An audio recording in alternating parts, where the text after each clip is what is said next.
455.01 Definitions. As used in this chapter, the term board means any board or commission or other statutorily created entity, to the extent such entity is authorized to exercise regulatory or rulemaking functions within the department, including the Florida Real Estate Commission, except that for SS 455.201 to 455, board means only a board or other statutorily created entity, to the extent such entity is authorized to exercise regulatory or rulemaking functions within the Division of Certified Public Accounting, the Division of Professions, or the Division of Real Estate. Consumer member means a person appointed to serve on a specific board or who has served on a specific board who is not and never has been a member or practitioner of the profession or of any closely related profession regulated by such board. Department means the Department of Business and Professional Regulation. License means any permit, registration, certificate, or license issued by the department. Licensee means any person issued a permit, registration, certificate, or license by the department. Profession means any activity, occupation, profession, or vocation regulated by the department in the divisions of certified public accounting, professions, real estate, and regulation. 455.017 Applicability of this chapter. This chapter applies only to the regulation of professions by the department. 455.0 licensure of members of the armed forces in good standing and their spouses or surviving spouses with administrative boards or programs. Any member of the United States Armed Forces now or hereafter on active duty who, at the time of becoming such a member, was in good standing with any of the boards or programs listed in S 20.165 and was entitled to practice or engage in his or her profession or occupation in the state shall be kept in good standing by the applicable board or program without registering, paying dues or fees, or performing any other act on his or her part to be performed, as long as he or she is a member of the United States Armed Forces on active duty and for a period of 2 years after discharge from active duty. A member during active duty and for a period of 2 years after discharge from active duty, engaged in his or her licensed profession or occupation in the private sector for profit in this state, must complete all license renewal provisions except remitting the license renewal fee, which shall be waived by the department. A spouse of a member of the United States Armed Forces who is married to a member during a period of active duty, or a surviving spouse of a member who, at the time of death, was serving on active duty, who is in good standing with any of the boards or programs listed in S 20.165, shall be kept in good standing by the applicable board or program as described in subsection, and shall be exempt from licensure renewal provisions, but only in cases of his or her absence from the state because of his or her spouse's duties with the United States Armed Forces. The department or the appropriate board or program shall waive any license renewal fee for such spouse when he or she is present in this state because of such member's active duty, and for a surviving spouse of a member who at the time of death was serving on active duty and died within the 2 years preceding the date of renewal. The department shall issue a professional license to an applicant who is or was an active duty member of the Armed Forces of the United States, or who is a spouse or surviving spouse of such member, upon application to the department in a format prescribed by the department. An application must include proof that 1. The applicant is or was an active duty member of the Armed Forces of the United States, or is married to a member of the Armed Forces of the United States, and was married to the member during any period of active duty, or was married to such a member who at the time of the member's death was serving on active duty. An applicant who was an active duty member of the Armed Forces of the United States must have received an honorable discharge upon separation, or discharge from the Armed Forces of the United States. 2. The applicant holds a valid license for the profession issued by another state, the District of Columbia, any possession or territory of the United States, or any foreign jurisdiction. 3. The applicant, where required by the Specific Practice Act, has complied with insurance or bonding requirements. 4A, a complete set of the applicant's fingerprints is submitted to the Department of Law Enforcement for a statewide criminal history check.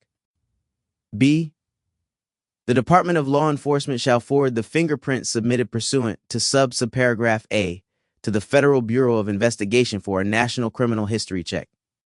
The department shall, and the board may, review the results of the criminal history checks according to the Level 2 screening standards in S 435.04 and determine whether the applicant meets the licensure requirements.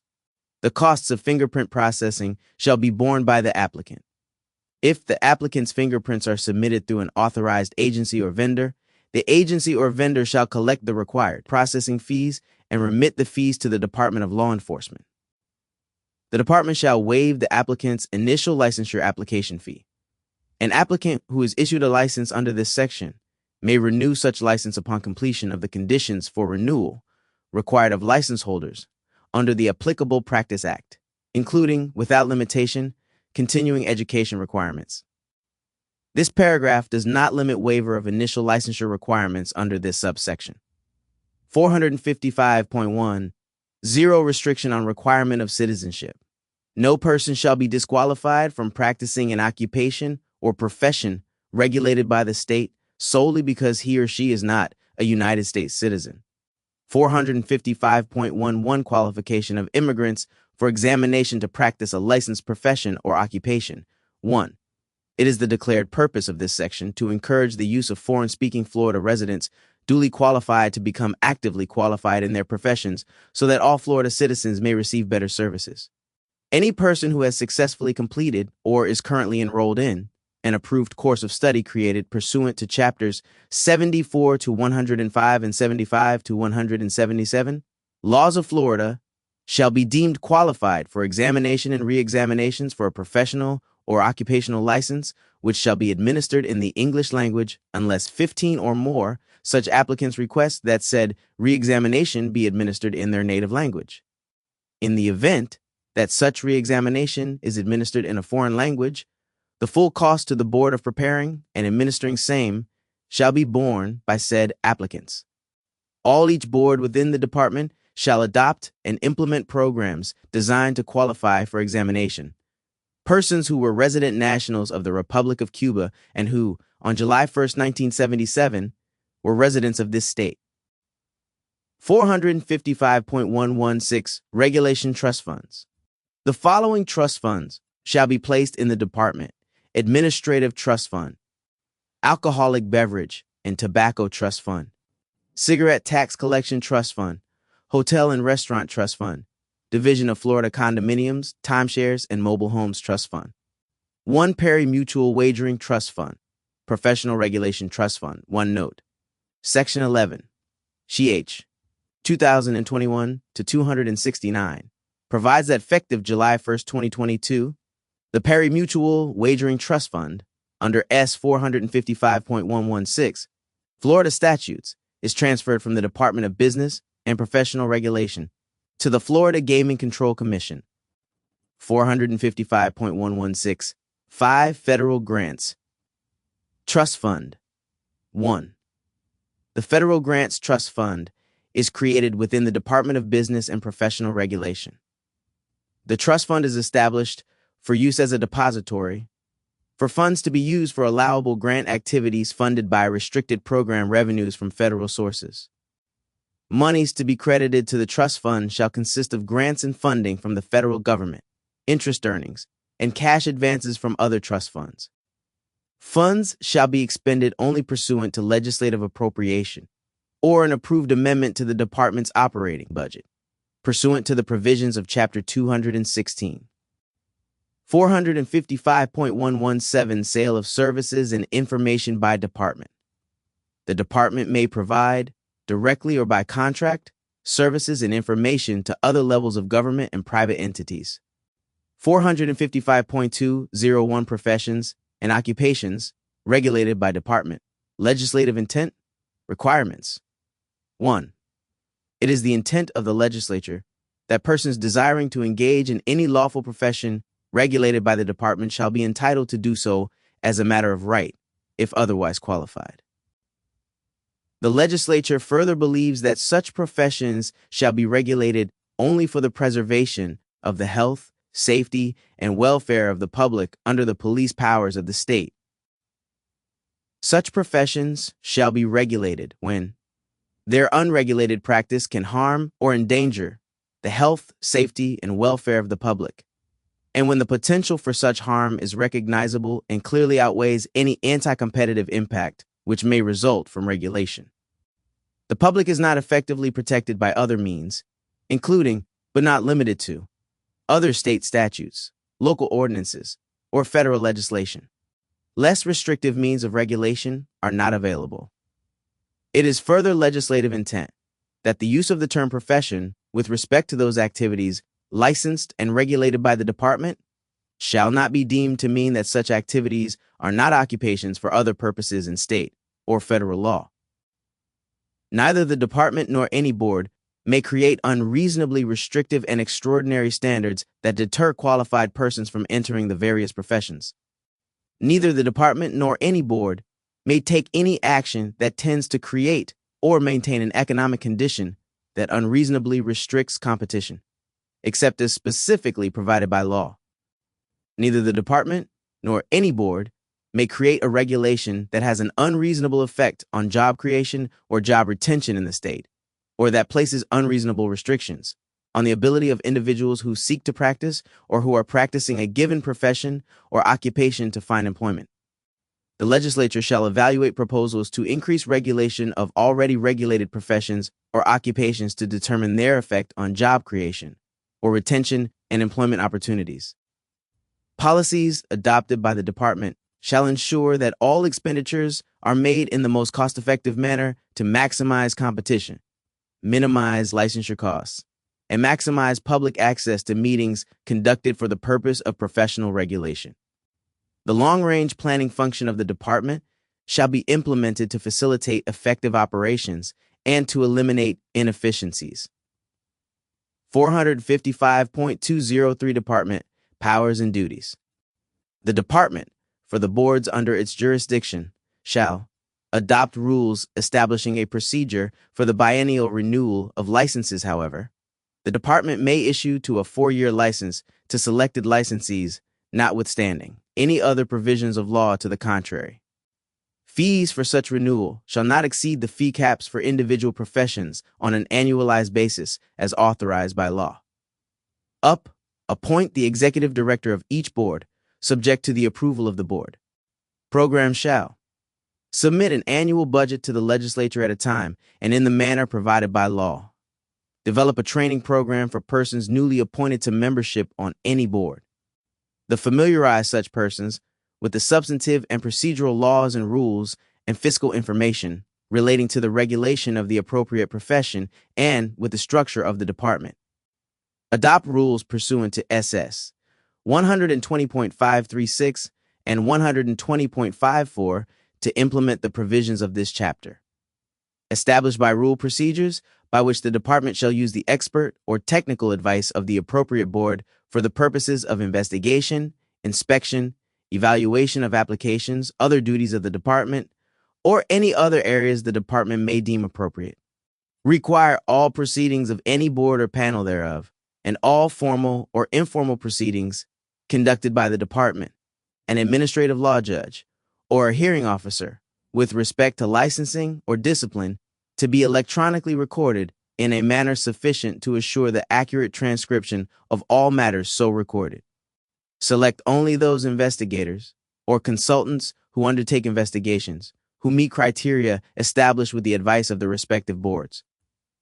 Work cooperatively with the Department of Revenue to implement an automated method for periodically disclosing information relating to current licensees to the Department of Revenue. The purpose of this subsection is to promote the public policy of this state as established in S 409.2551. The department shall, when directed by the court or the Department of Revenue pursuant to S. 409.2598. Suspend or deny the license of any licensee found not to be in compliance with a support order, subpoena, order to show cause, or written agreement entered into by the licensee. With the Department of Revenue, the department shall issue or reinstate the license without additional charge to the licensee when notified by the court or the Department of Revenue that the licensee has complied with the terms of the support order. The department shall not be held liable for any license denial or suspension resulting from the discharge of its duties under this subsection. Have authority to close and terminate deficient license application files 2 years after the board or the department notifies the applicant of the deficiency, and approve applications for professional licenses that meet all statutory and rule requirements for licensure. 455.2. 035 Rulemaking authority for professions not under a board. The department may adopt rules pursuant to SS 120.536 and 120.54 to implement the regulatory requirements of any profession within the department's jurisdiction, which does not have a statutorily authorized regulatory board. 455.204 Long-range policy planning, plans, reports, and recommendations.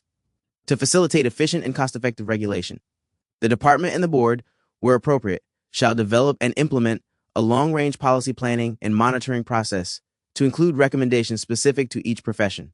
Such process shall include estimates of revenues, expenditures, cash balances, and performance statistics for each profession. The period covered shall not be less than 5 years. The department, with input from the boards, shall develop the long-range plan and must obtain the approval of the secretary.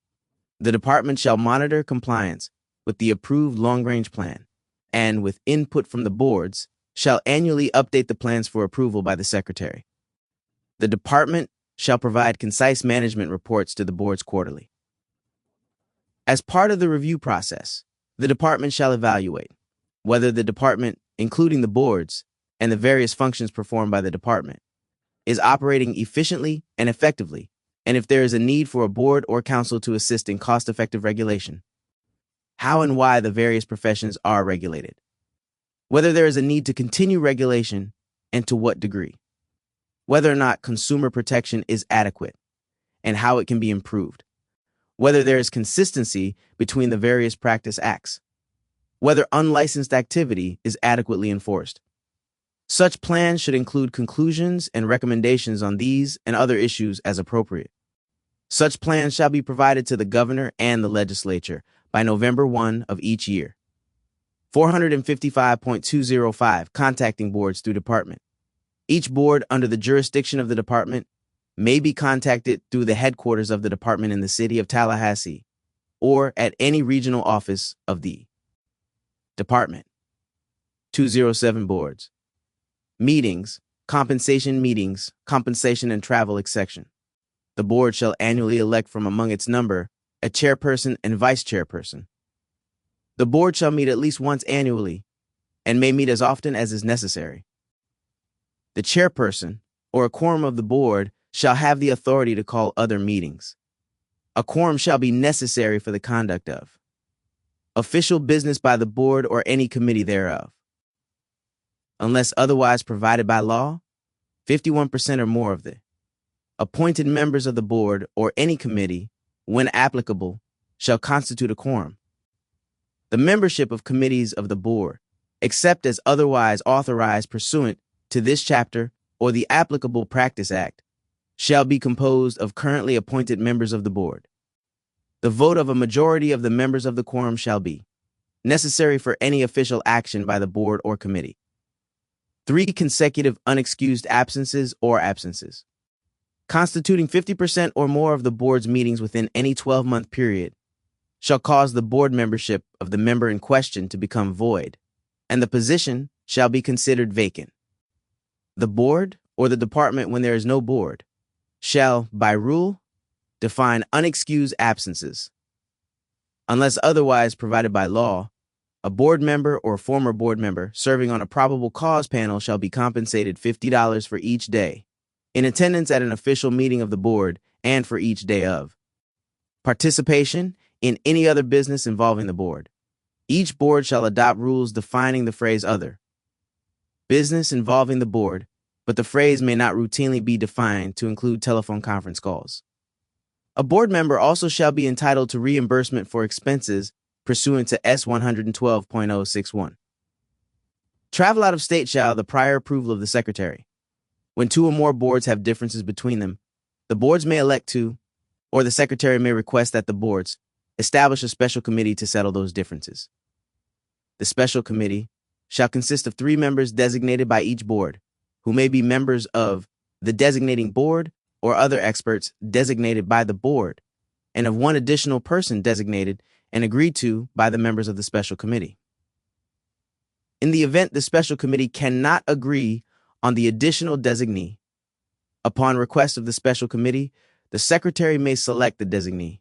The committee shall recommend rules necessary to resolve the differences. If a rule adopted pursuant to this provision is challenged, the participating board shall share the costs associated with defending the rule or rules. The department shall provide legal representation for any special committee established pursuant to this section. 455 Publication of information.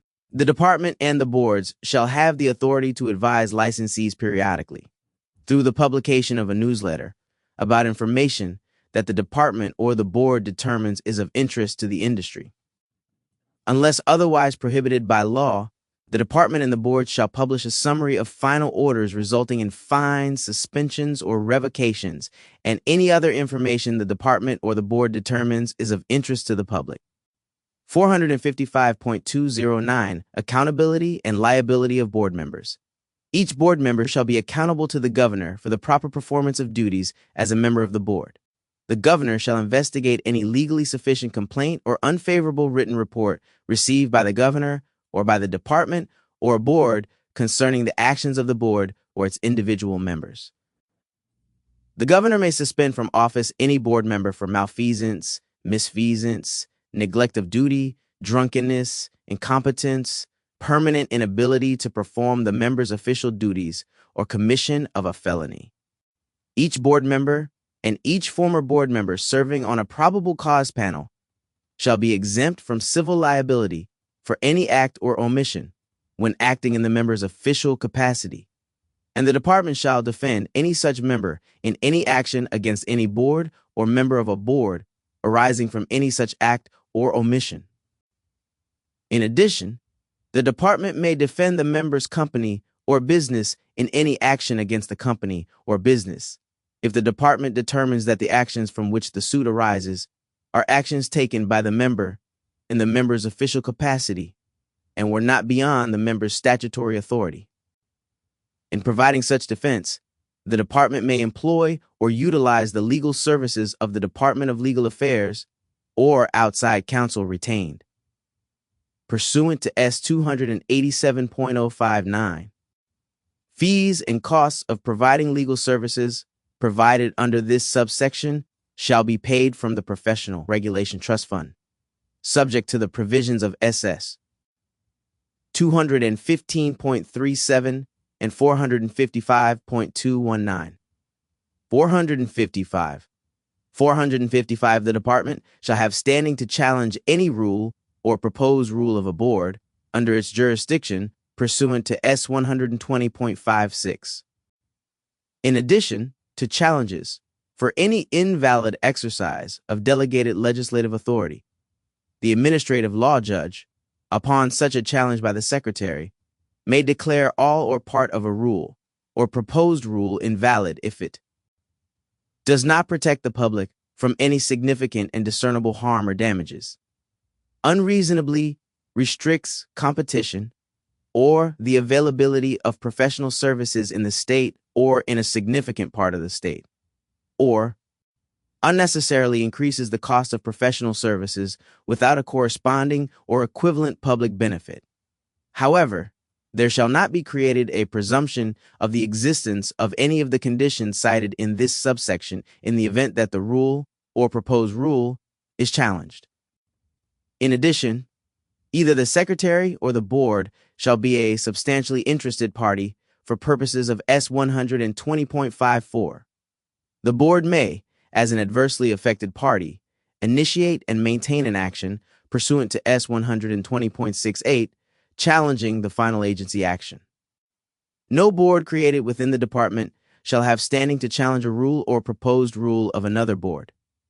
However, if there is a dispute between boards concerning a rule or proposed rule, the boards may avail themselves of the provisions of S 455.207. Any proposed board rule that has not been modified to remove proposed committee objections of the Administrative Procedures Committee must receive approval from the department prior to filing the rule with the Department of State for final adoption. The department may repeal any rule enacted by the board which is taken effect without having met proposed committee objections of the Administrative Procedures Committee. 455.212 Education. Substituting demonstration of competency for clock hour requirements. Any board, or the department when there is no board, that requires student completion of a specific number of clock hours of classroom instruction for initial licensure purposes, shall establish the minimal competencies that such students must demonstrate in order to be licensed. The demonstration of such competencies may be substituted for specific classroom clock hour requirements established in statute or rule which are related to instructional programs for licensure purposes. Student demonstration of the established minimum competencies shall be certified by the educational institution.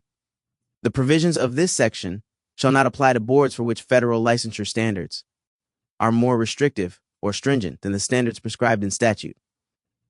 455.2121 Education, Accreditation.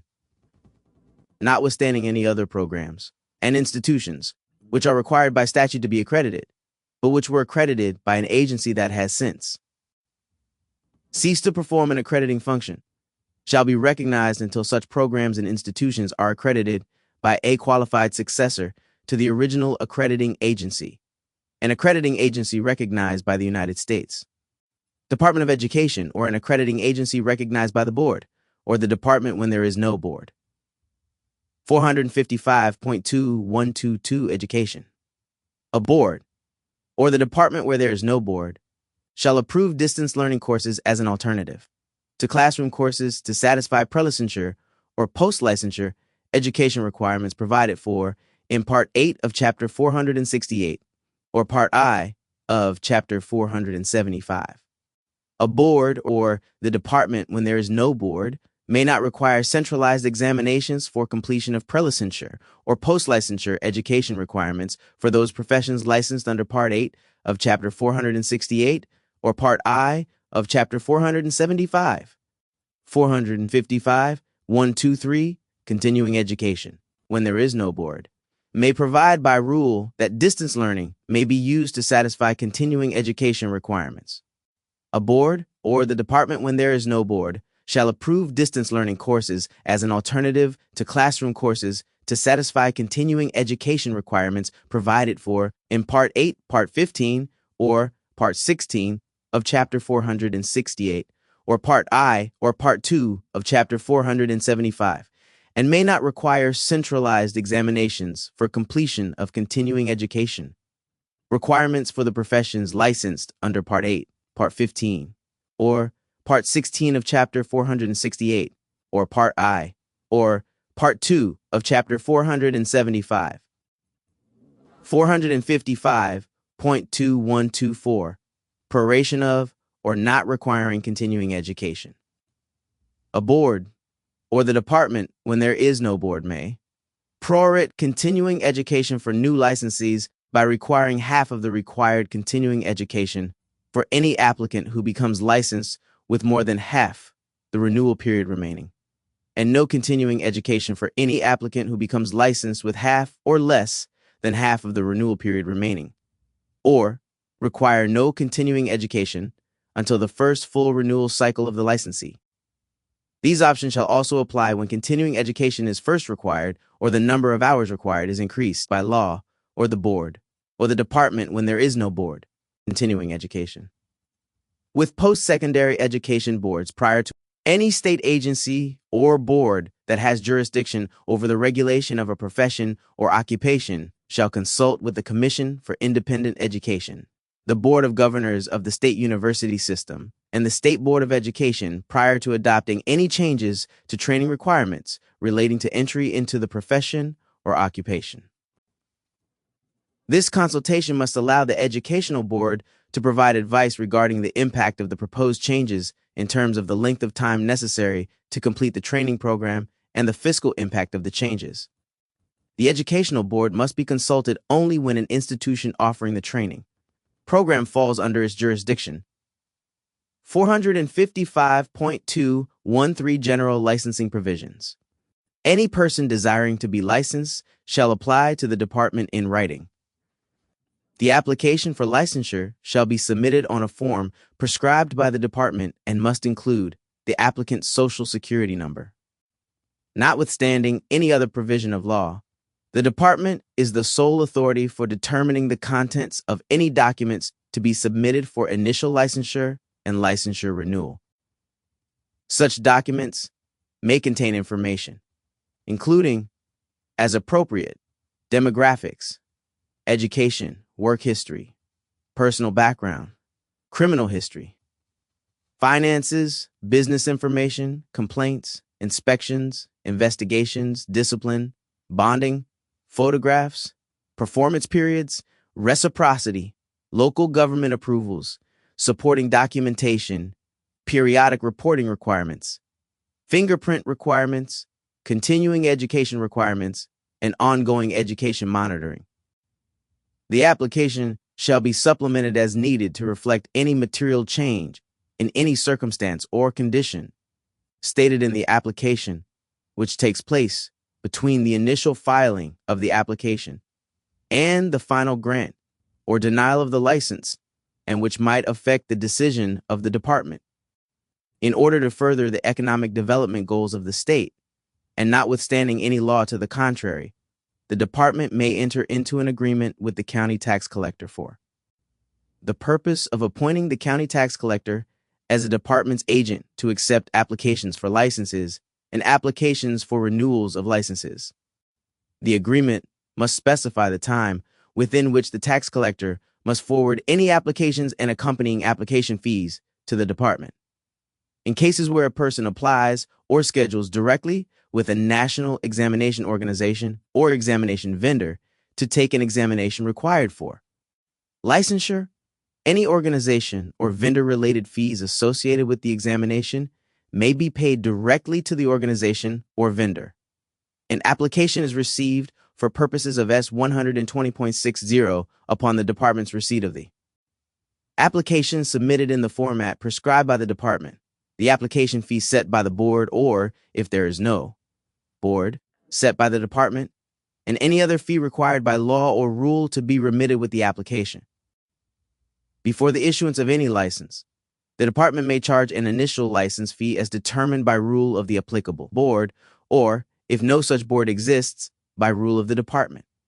Upon receipt of the appropriate license fee, except as provided in subsection, the department shall issue a license to any person certified by the appropriate board, or its designee, or the department when there is no board, as having met the applicable requirements imposed by law or rule. However, an applicant who is not otherwise qualified for licensure is not entitled to licensure solely based on a passing score on a required examination, upon a determination by the department that it erroneously issued a license, or upon the revocation of a license by the applicable board, or by the department when there is no board. The licensee must surrender his or her license to the department. Notwithstanding any other law, the applicable board shall use the process in this subsection for review of an applicant's criminal record to determine his or her eligibility for licensure as 1.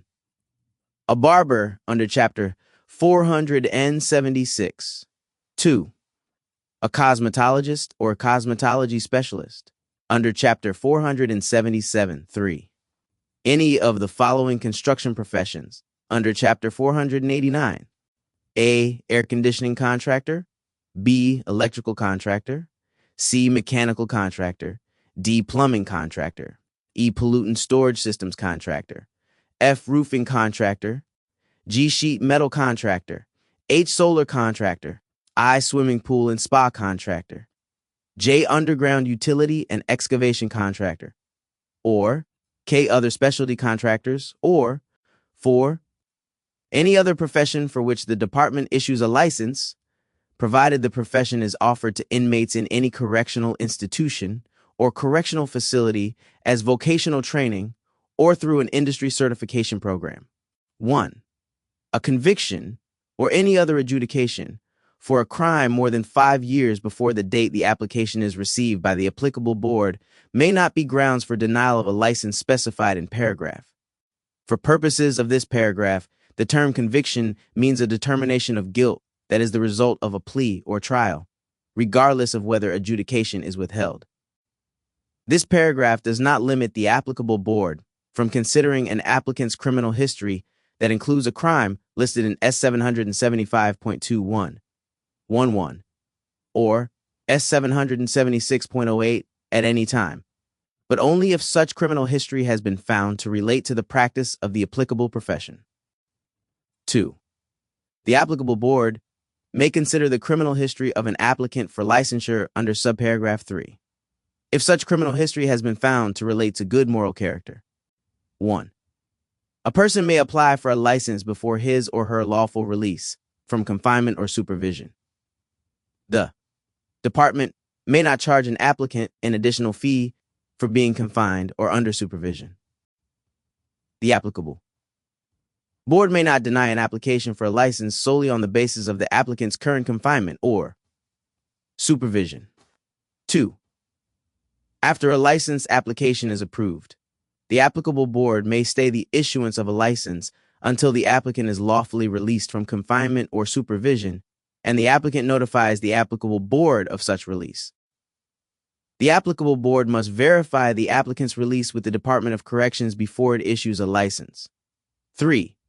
If an applicant is unable to appear in person due to his or her confinement or supervision, the applicable board must permit the applicant to appear by teleconference or video conference, as appropriate, at any meeting of the applicable board or other hearing by the agency concerning his or her application. 4. If an applicant is confined or under supervision, the Department of Corrections and the applicable board shall cooperate and coordinate to facilitate the appearance of the applicant at a board meeting or agency hearing in person, by teleconference or by video conference, as appropriate.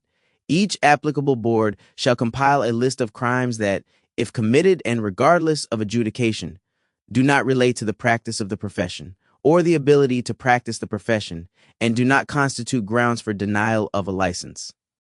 This list must be made available on the department's website and updated annually. Beginning October 1st, 2019, each applicable board shall compile a list of crimes that, although reported by an applicant for licensure, were not used as a basis for denial. The list must identify for each such license application the crime reported and the date of conviction, and whether there was a finding of guilt, a plea, or an adjudication entered, or the date of sentencing. Each applicable board shall compile a list of crimes that have been used as a basis for denial of a license in the past 2 years and shall make the list available on the department's website. Starting October 1st, 2019, and updated quarterly thereafter, the applicable board shall compile a list indicating each crime used as a basis for denial. For each crime listed, the applicable board must identify the date of conviction, finding of guilt, plea, or adjudication entered, or date of sentencing. Such denials must be made available to the public upon request. The board, or the department when there is no board, may refuse to issue an initial license to any applicant who is under investigation or prosecution in any jurisdiction for an action that would constitute a violation of this chapter, or the Professional Practice Acts administered by the department and the boards, until such time as the investigation or prosecution is complete. When any administrative law judge conducts a hearing pursuant to the provisions of Chapter 120, with respect to the issuance of a license by the department, the administrative law judge shall submit his or her recommended order to the appropriate board, which shall thereupon issue a final order. The applicant for a license may appeal the final order of the board in accordance with the provisions of Chapter 120. A privilege against civil liability is hereby granted to any witness for any information furnished by the witness in any proceeding pursuant to this section, unless the witness acted in bad faith or with malice in providing such information. Any board that currently requires continuing education for renewal of a license shall adopt rules to establish the criteria for continuing education courses. The rules may provide that up to a maximum of 25% of the required continuing education hours can be fulfilled by the performance of pro bono services to the indigent or to underserved populations or in areas of critical need within the state where the licensee practices. The board, or the department when there is no board, must require that any pro bono services be approved in advance in order to receive credit for continuing education under this section. The standard for determining indigency shall be that recognized by the Federal Poverty Income Guidelines produced by the United States Department of Health and Human Services. The rules may provide for approval by the board, or the department when there is no board, that a part of the continuing education hours can be fulfilled by performing research in critical need areas, or for training, leading to advanced professional certification. The board, or the department when there is no board, may make rules to define underserved and critical need areas. The department shall adopt rules for the administration of continuing education requirements adopted by the boards, or the department when there is no board. Notwithstanding anything to the contrary, any elected official who is licensed pursuant to any practice act within the purview of this chapter may hold employment for compensation with any public agency concurrent with such public service. Such dual service shall be disclosed according to any disclosure required by applicable law.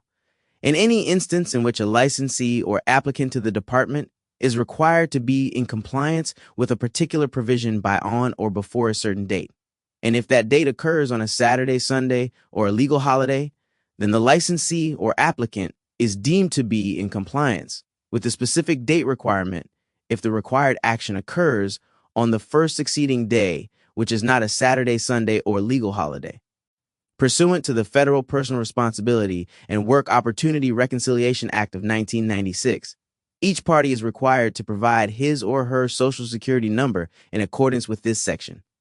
Disclosure of Social Security numbers obtained through this requirement shall be limited to the purpose of administration of the Title IVD program for child support enforcement and use by the Department of Business and Professional Regulation, and as otherwise provided by law. For any profession requiring fingerprints as part of the registration, certification, or licensure process, or for any profession requiring a criminal history record check to determine good moral character, the fingerprints of the applicant must accompany all applications for registration, certification, or licensure. The fingerprints shall be forwarded to the Division of Criminal Justice Information Systems within the Department of Law Enforcement for processing to determine whether the applicant has a criminal history record. The fingerprints shall also be forwarded to the Federal Bureau of Investigation to determine whether the applicant has a criminal history record. The information obtained by the processing of the fingerprints by the Department of Law Enforcement and the Federal Bureau of Investigation shall be sent to the department to determine whether the applicant is statutorily qualified for registration, certification, or licensure. Any submission required to be in writing may otherwise be required by the department to be made by electronic means. The department is authorized to contract with private vendors or enter into interagency agreements to collect electronic fingerprints where fingerprints are required for registration, certification, or the licensure process, or where criminal history record checks are required. The department shall waive the initial licensing fee, the initial application fee, and the initial unlicensed activity fee for a military veteran or his or her spouse at the time of discharge, if he or she applies to the department for a license in a format prescribed by the department within 60 months after the veteran is discharged from any branch of the United States Armed Forces. To qualify for this waiver, the veteran must have been honorably discharged.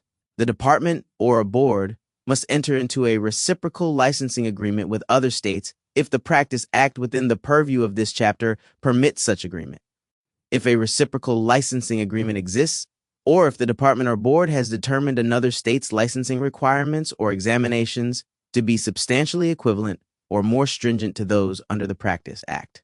The department or board must post on its website which jurisdictions have such reciprocal licensing agreements or substantially similar licenses. 455.21 for limited licenses. It is the intent of the legislature that, absent a threat to the health, safety, and welfare of the public, the use of retired professionals in good standing to serve the indigent, underserved, or critical need populations of this state should be encouraged. To that end, the board, or the department when there is no board, may adopt rules to permit practice by retired professionals as limited licensees under this section. Any person desiring to obtain a limited license, when permitted by rule, shall submit to the board, or the department, when there is no board, an application and fee not to exceed $300, and an affidavit stating that the applicant has been licensed to practice in any jurisdiction in the United States for at least 10 years in the profession for which the applicant seeks a limited license.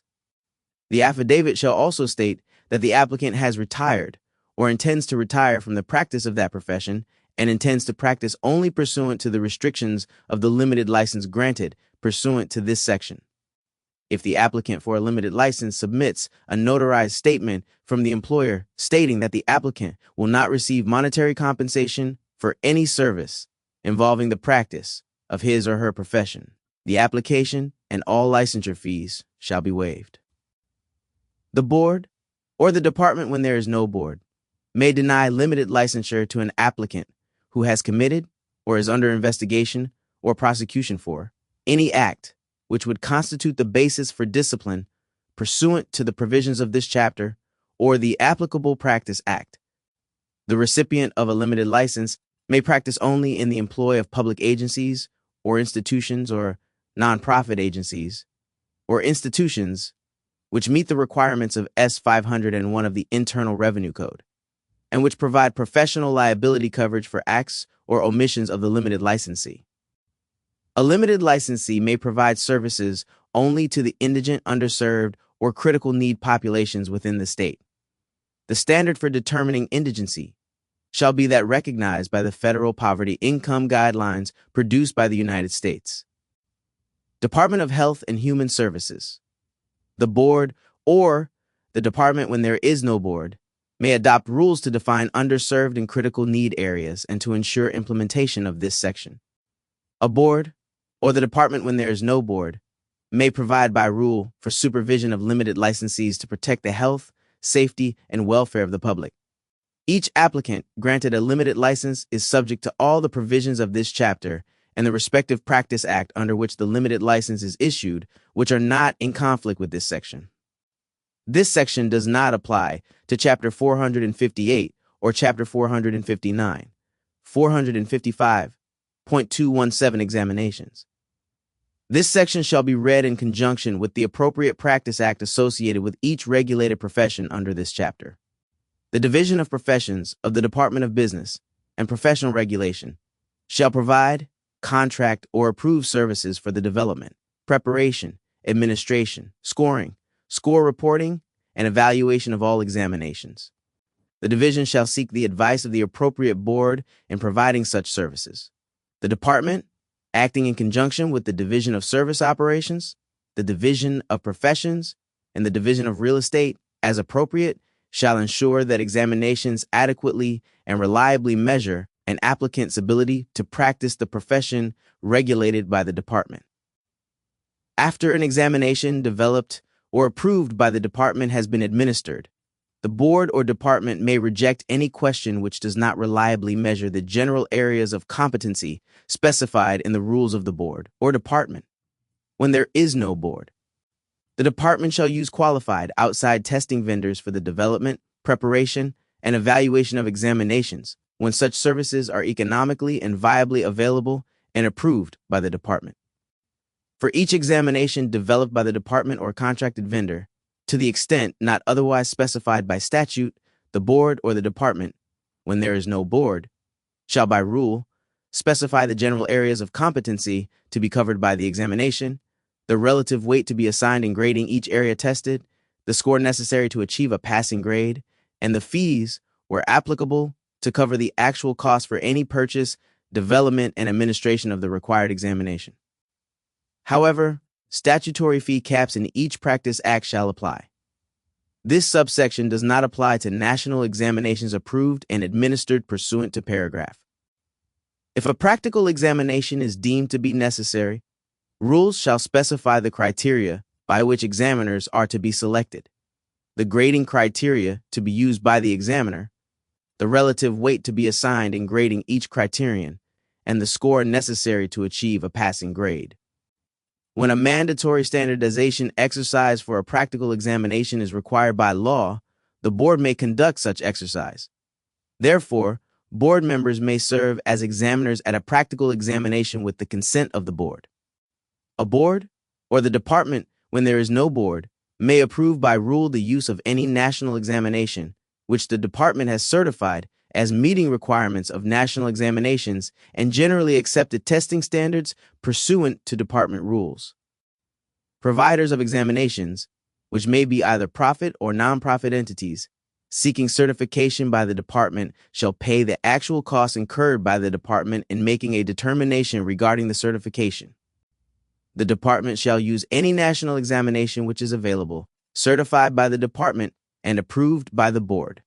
The name and number of a candidate may be provided to a national contractor for the limited purpose of preparing the grade tape and information to be returned to the board or department, or, to the extent otherwise specified by rule, the candidate may apply directly to the vendor of the national examination. The department may delegate to the board the duty to provide and administer the examination. Any national examination approved by a board, or the department when there is no board, prior to October 1st, 1997, is deemed certified under this paragraph. Any licensing or certification examination that is not developed or administered by the department in-house or provided as a national examination shall be competitively bid. The department shall adopt rules regarding the security and monitoring of examinations. In order to maintain the security of examinations, the department may employ the procedure set forth in S. 455.228 to seek fines and injunctive relief against an examinee who violates the provisions of S. 455.2175 or the rules adopted pursuant to this paragraph.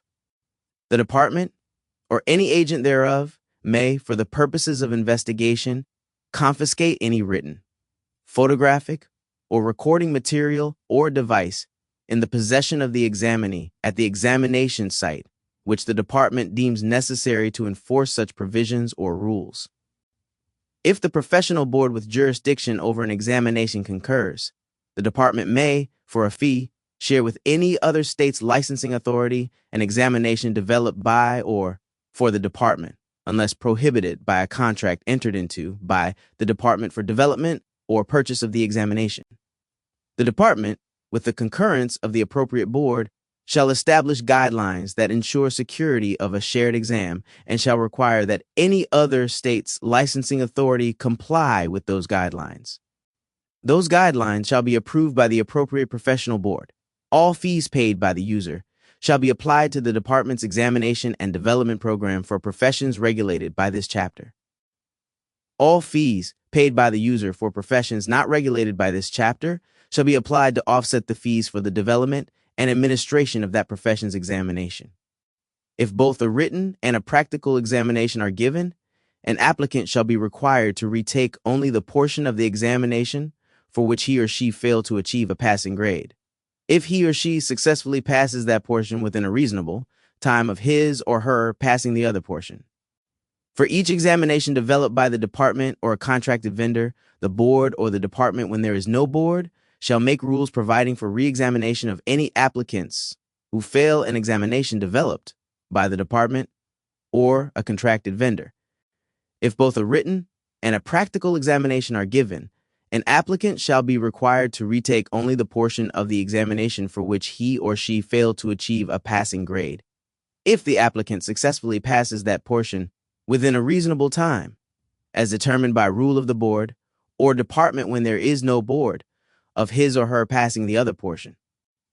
Except for national examinations approved and administered pursuant to paragraph, the department shall provide procedures for applicants who have taken and failed an examination developed by the department or a contracted vendor to review their most recently administered examination questions, answers, papers, grades, and grading key for the questions the candidate answered incorrectly, or, if not feasible, the parts of the examination failed.